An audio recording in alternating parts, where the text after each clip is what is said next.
The memory of her face. Islamabad.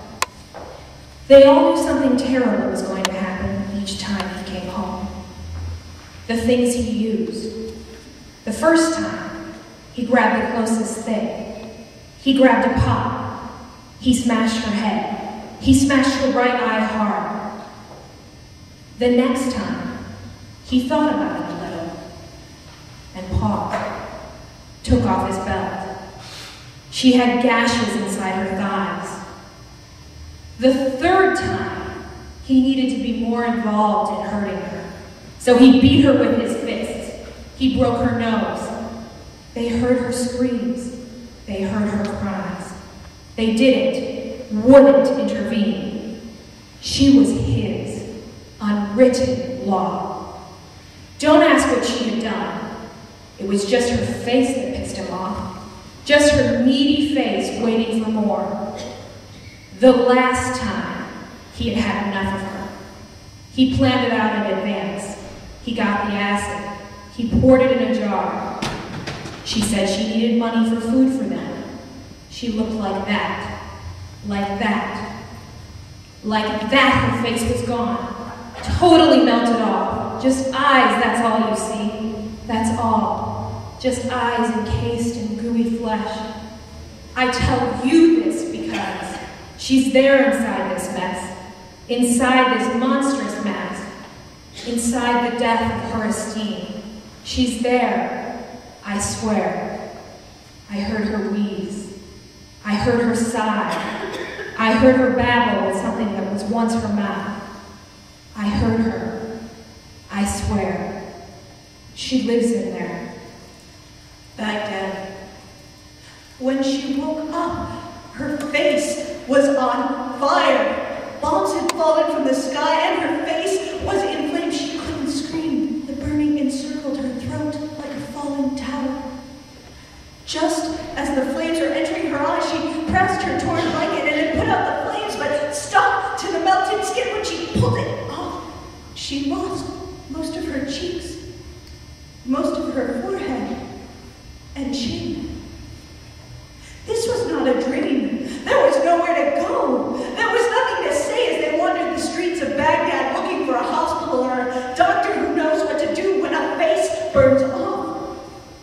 Her father, unable to look at his only daughter oozing through the bandages he made of white rags, hated her looking like that. Hated whoever she had become, no longer a relative, no longer someone he knew, no longer a woman he could marry off, but still something he was responsible for. He hated the planes that dropped fire from the sky, who promised freedom and instead destroyed. He hated those planes.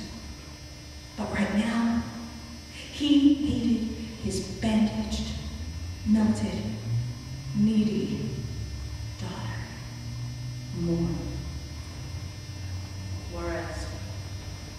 We look at Esther's photographs in her book. Each one is dark, particular, young. Each woman has brown eyes. Each woman is gone. There's one girl gone for 10 months. She was 17 when they took her away. She worked in maquiladora. She stamped thousands of coupons of products she would never be able to afford. $4 a day.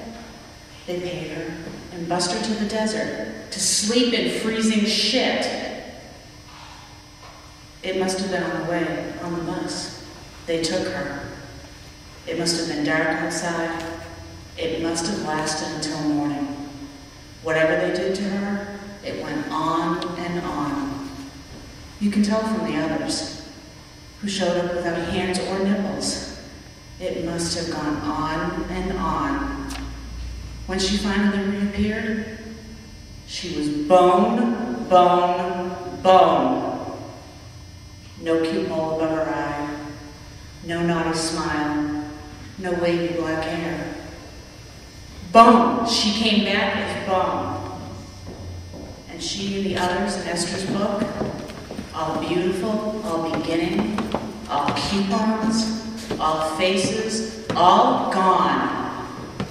300 faces gone.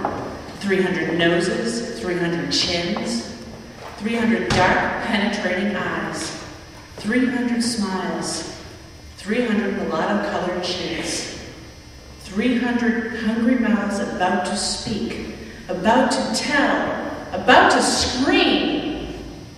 Gone now, bone.